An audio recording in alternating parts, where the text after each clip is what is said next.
Hello everyone, welcome back to my channel NCRT series. Let's start with today's Hindu news analysis. First article, Journalists need cover against sedition charges. So ಈ sedition ಅಂದ್ರೇನು? Sedition ಅಂದರೆ ದೇಶದ್ರೋಹ. So ಇದನ್ನು ಯಾರ ಮೇಲೆ ಹಾಕ್ತಾರೆ ಈ sedition charges ಅಂದರೆ, ಯಾವುದಾದ್ರೂ ಒಬ್ಬ ಪರ್ಸನ್ ಮಾತಾಡೋ ರೀತಿಲಿ, ಇಲ್ಲ ಅವ್ರ ಬರವಣಿಗೆಲಿ, ಇಲ್ಲ ಅವ್ರ ಸೈನಲ್ಲಿ, ಇಲ್ಲ ಒಂದು ವಿಸಿಬಲ್ ರೆಪ್ರೆಸೆಂಟೇಷನಲ್ಲಿ ಅಫೆನ್ಸ್ನ ಕ್ರಿಯೇಟ್ ಮಾಡಿದ್ರೆ, ಇಲ್ಲ ಇನ್ನೊಬ್ರು ಪರ್ಸನ್ಗೆ ಹರ್ಟ್ ಮಾಡಿದ್ರೆ ಅದು ಅವ್ರ ಮೇಲೆ ಸೆಡಿಷನ್ ಚಾರ್ಜ್ ಹಾಕುವಂಥದ್ದು. ಆ್ಯಂಡ್ ಈ ಸೆಡಿಷನ್ ಚಾರ್ಜ್ ಏನಾದರೂ ಹಾಕಿದ್ರೆ ಈ ಸೆಡಿಷನ್ ಏನಿದೆ, this is a non bailable offence. ಇದನ್ನು ಹಾಕ್ದವ್ರು ಇದು ಅವ್ರಿಗೆ ಬೇಲ್ ಸಿಗಲ್ಲ. ಇದರಲ್ಲಿ ಪನಿಷ್ಮೆಂಟ್ ಏನಿದೆಯೋ 124A ಸೆಕ್ಷನ್ 124A ಕೆಳಗಡೆ ಬರುತ್ತೆ. ಪನಿಷ್ಮೆಂಟ್ ಏನಂದರೆ ಇಂಪ್ರಿಸನ್ಮೆಂಟ್, 3 ವರ್ಷದಿಂದ ಲೈಫ್ ಟೈಮ್ವರೆಗೂ ಕೂಡ ಇಂಪ್ರಿಸನ್ಮೆಂಟ್ ಇರುತ್ತೆ. ಆ್ಯಂಡ್ ಈ ಪರ್ಸನ್ ಯಾರಿದ್ದಾರೆ ಸೆಡಿಷನ್ ಚಾರ್ಜ್ ಹಾಕಿರೋವಂಥವ್ರು, ಅವ್ರಿಗೆ ಯಾವುದೇ ಥರ ಗೌರ್ಮೆಂಟ್ ಜಾಬ್ ಸಿಗಲ್ಲ. ಆ್ಯಂಡ್ ಅವ್ರ ಪಾಸ್ಪೋರ್ಟ್ ಇಲ್ಲದೆ ಇರಬೇಕಾಗತ್ತೆ. ಕೋರ್ಟ್ ಕರೆದಾಗೆಲ್ಲ ಇವ್ರು ಹೋಗಿ ಬರಬೇಕಾಗತ್ತೆ. ಸೊ ಜರ್ನಲಿಸ್ಟ್ಗಳ ಮೇಲೆ ಸೆಡಿಷನ್ ಚಾರ್ಜ್ ಜಾಸ್ತಿಯಿಂದ ಅವ್ರಿಗೆ ಪ್ರೊಟೆಕ್ಷನ್ ಬೇಕು ಅಂತ ಹೇಳ್ತಾ ಇರೋವಂಥದ್ದು ಈ ಆರ್ಟಿಕಲಲ್ಲಿ. Next article, centre orders 30 crore doses from biological E. So the union health ministry Hyderabad based manufacture biological E ಅವ್ರ ಹತ್ರ 30 crore COVID-19 ವ್ಯಾಕ್ಸಿನ್ಸ್ನ ರಿಸರ್ವ್ ಮಾಡಿರುವಂಥದ್ದು. Monsoon arrives in Kerala. IMD predict normal rainfall for the country. So normal rainfall range ಏನು 96%ಇಂದ 104%. And ಈ ರೇಂಜ್ನ 101%ಗೆ set ಮಾಡಿದ್ದಾರೆ.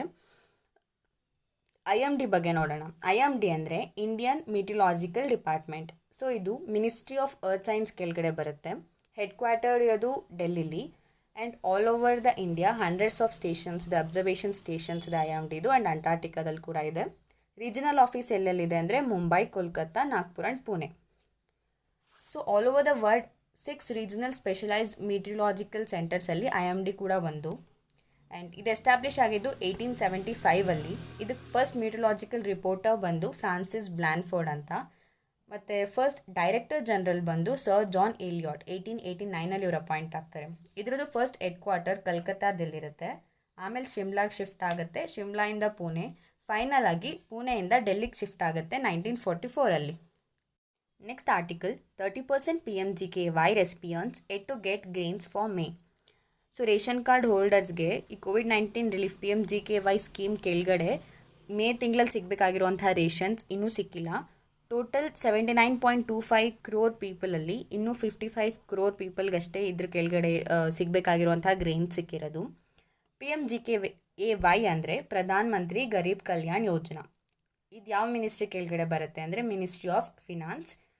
Initial ಆಗಿದ್ದು announce ಆದಾಗ ಬರೀ 3 months ಪೀರಿಯಡ್ಗೋಸ್ಕರ ಅನೌನ್ಸ್ ಆಯಿತು last year. April, May, June 2020 ಈ 3 months ಪೀರಿಯಡ್ಗೋಸ್ಕರ ಅನೌನ್ಸ್ ಆಗಿದ್ದು.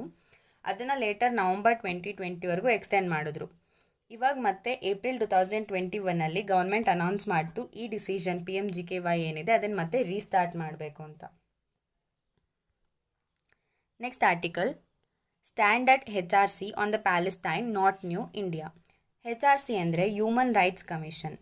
ಸೊ ಈ ಹ್ಯೂಮನ್ ರೈಟ್ಸ್ ಕಮಿಷನ್ ಇದೊಂದು inter governmental body with in the United Nation system. ಇದ್ರ ರೆಸ್ಪಾನ್ಸಿಬಿಲಿಟಿ ಏನು? Protection, promotion and strengthening of the human rights. ಇದ್ರ ಹೆಡ್ ಕ್ವಾರ್ಟರ್ಸ್ ಇರೋದು Geneva, Switzerland.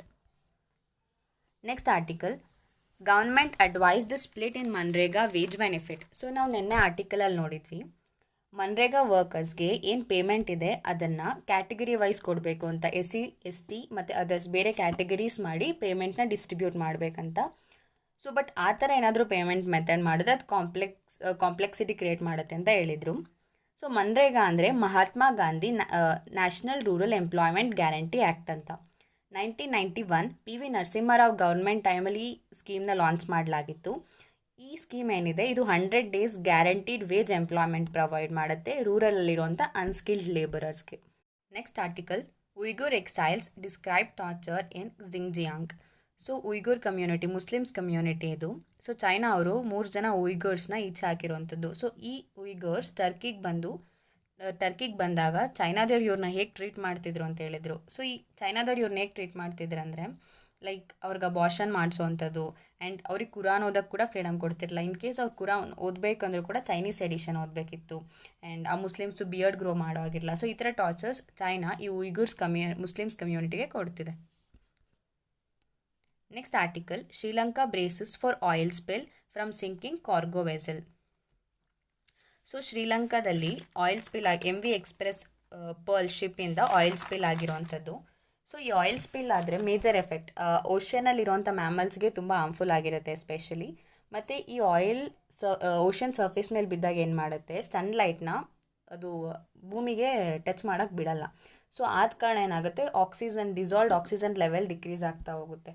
ಮತ್ತು ಈ ಆಯಿಲ್ ಏನಾದರೂ ಈ ಮರೈನ್ ಮ್ಯಾಮಲ್ಸ್ಗೆ ಕೋಟ್ ಆದರೆ ಹೈಪೋಥೀಮಿಯಾ ಅನ್ನೋ ಒಂದು ಕಾಯಿಲೆಯಿಂದ ಆ ಮ್ಯಾಮಲ್ಸ್ಗಳು ಸಾಯ್ತವೆ. ಹೈಪೋಥೀಮಿಯಾ ಅಂದರೆ ಬಾಡಿ ಟೆಂಪ್ರೇಚರ್ ಏನಿದೆ ನಾರ್ಮಲ್ ಟೆಂಪ್ರೇಚರ್ ಅದಕ್ಕಿಂತ ಕಮ್ಮಿ ಆಗುವಂಥದ್ದು ಬಾಡಿ ಟೆಂಪ್ರೇಚರ್. ಮತ್ತು ಈಗ ಬೀಚ್ಗಳು ಈ ಥರ ಓಷನ್ ಪೊಲ್ಯೂಟ್ ಆಗೋದ್ರಿಂದ ಏನಾಗುತ್ತೆ, ಟೂರಿಸಮ್ ಮತ್ತು ಕಾಮರ್ಸ್ ಕೂಡ ರೆಡ್ಯೂಸ್ ಆಗುತ್ತೆ. ಪವರ್ ಪ್ಲ್ಯಾಂಟ್ಸ್ ಯಾವ್ಯಾವ್ದು ಈ ಥರ ಓಷನ್ಸ್ ಮೇಲೆ ಡಿಪೆಂಡ್ ಆಗಿರುತ್ತೆ ಅವ್ರ ವರ್ಕಿಂಗು ಕೂಡ ಎಫೆಕ್ಟ್ ಆಗುತ್ತೆ. ಸೊ ಈ ಆಯಿಲ್ ಸ್ಪಿಲ್ನ ಹೇಗೆ ಕ್ಲೀನ್ ಮಾಡ್ತಾರೆ ಅಂದರೆ ಅದಕ್ಕೊಂದು ಎಷ್ಟೊಂದು ಮೆಥಡ್ಸ್ ಇದೆ. Will discuss it. ಸ್ಕಿಮ್ಮರ್ಸ್ ಅಂದರೆ ಇದು ಡಿವೈಸಸ್, ಇದೇನು ಮಾಡುತ್ತೆ ಫಿಸಿಕಲ್ ಆಗಿ ಆಯಿಲ್ನ ವಾಟರಿಂದ ಸಪ್ರೇಟ್ ಮಾಡುವಂಥದ್ದು.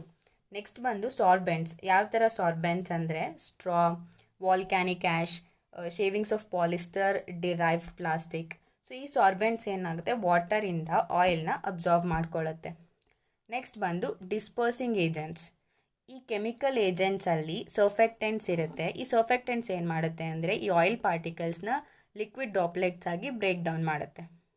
ನೆಕ್ಸ್ಟ್ ಬಂದು ಬಯಾಲಜಿಕಲ್ ಏಜೆಂಟ್ಸ್ ಹೇಗೆ ವರ್ಕ್ ಆಗುತ್ತೆ ಅಂದರೆ, ಈಗ ಆಲ್ಕ್ಯಾನಿವೊರಾಕ್ಸ್ ಬ್ಯಾಕ್ಟೀರಿಯಾ ಅಂತಿದೆ. ಆ ಬ್ಯಾಕ್ಟೀರಿಯಾ ಏನು ಮಾಡುತ್ತೆ, ಆಯಿಲ್ ಬಯೋಡಿಗ್ರೇಡೇಷನ್ ಪ್ರೋಸೆಸ್ನ ನ್ಯಾಚುರಲಾಗಿ ಆಯಿಲ್ ಬಯೋಡಿಗ್ರೇಡೇಷನ್ ಆಗುವಾಗ ಮಾಡುತ್ತೆ. Next article, NASA announces 2 new mission to Venus. So NASA ಅಂದ್ರೇನು, national aeronautics and space administration. So ಅದೀಗ 2 ಹೊಸ ಮಿಷನ್ ಅನೌನ್ಸ್ ಮಾಡಿರುವಂಥದ್ದು ವೀನಸ್ ಮೇಲೆ. ಫಸ್ಟ್ ಮಿಷನ್ ಬಂದು ಡಾವಿನ್ಸಿ ಪ್ಲಸ್ ಅಂತ. ಸೊ ಈ ಮಿಷನಲ್ಲಿ ಏನಾಗುತ್ತೆ ಅಂದರೆ ವೀನಸ್ದು ಥಿಕ್ನೆಸ್, ಅದ್ರ ಅಟ್ಮಾಸ್ಫಿಯರ್, ಮತ್ತು ಮುಂಚೆ ಪ್ಲಾನೆಟಲ್ಲಿ ಏನಾದರೂ ಓಷನ್ಸ್ ಇತ್ತಾ, ಅದ್ರ ಏನಾದರೂ ಹ್ಯಾಬಿಟೇಷನ್ಸ್ ಇತ್ತಾ ಅದ್ರ ಬಗ್ಗೆ ರಿಸರ್ಚ್ ಮಾಡುವಂಥದ್ದು. ಆ್ಯಂಡ್ ಸೆಕೆಂಡ್ ಮಿಷನ್ ಬಂದು ವೆರಿಟಸ್ ಅಂತ. ಆ್ಯಂಡ್ 2024 ಅಷ್ಟರಲ್ಲಿ ಇಂಡಿಯಾಗೂ ಕೂಡ ಪ್ಲ್ಯಾನ್ ಇದೆ ಒಂದು ಹೊಸ ಆರ್ಬೈಟ್ನಲ್ಲಿ ಇಲ್ಲಿ ವೀನಸಲ್ಲಿ ಲಾಂಚ್ ಮಾಡುವಂಥದ್ದು. ಅದರ ಹೆಸರು ಬಂದು ಶುಕ್ರಯಾನ್ ಅಂತ. ಸೊ ವೀನಸ್ ಬಗ್ಗೆ ನೋಡೋದಾದರೆ, this is named after the Roman goddess of love and beauty. Solar ಸಿಸ್ಟಮಲ್ಲಿ ಸನ್ನಿಂದ ಸೆಕೆಂಡ್ ಪ್ಲ್ಯಾನೆಟ್ ಇದು ಆ್ಯಂಡ್ 6th ಲಾರ್ಜೆಸ್ಟ್ ಪ್ಲ್ಯಾನೆಟ್. ಮತ್ತು ಇದು ಬೇರೆ ಪ್ಲ್ಯಾನೆಟ್ಸ್ ಥರ ಆ್ಯಂಟಿ ಕ್ಲಾಕ್ ವೈಸ್ ರೊಟೇಟ್ ಆಗಲ್ಲ, ಕ್ಲಾಕ್ ವೈಸ್ ಸ್ಪಿನ್ ಆಗುತ್ತೆ. ವೀನಸ್ ಮತ್ತು ಯುರಾನಸ್ ಎರಡೇ ಪ್ಲ್ಯಾನೆಟ್ಸ್ ಕ್ಲಾಕ್ ವೈಸ್ ಸ್ಪಿನ್ ಆಗುವಂಥದ್ದು. And this is the hottest planet in the solar system. ಯಾಕೆ hottest planets? Because carbon dioxide concentration ವೀನಸಲ್ಲಿ ಜಾಸ್ತಿ ಇದೆ. ಕಾರ್ಬನ್ ಡೈಆಕ್ಸೈಡ್ ಕಾನ್ಸಂಟ್ರೇಷನ್ ಜಾಸ್ತಿ ಇರೋದ್ರಿಂದ ಗ್ರೀನ್ ಹೌಸ್ ಎಫೆಕ್ಟ್ ಕೂಡ ಇಲ್ಲಿ ಜಾಸ್ತಿ ಇದೆ. ಮತ್ತು ವೀನಸಲ್ಲಿ ಒಂದು ವರ್ಷಕ್ಕಿಂತ ಜಾಸ್ತಿ ಇರುತ್ತೆ. ಏನಕ್ಕಂದರೆ ಇದ್ರ ರೊಟೇಷನ್ ಅದರ ರೆವಲ್ಯೂಷನ್ಗಿಂತ ಸ್ಲೋ ಆಗಿದೆ. So thank you for watching. Please do like, share and subscribe my channel NCERT series, and do press the bell icon to get the notification as soon as I upload any of the videos. Thank you so much.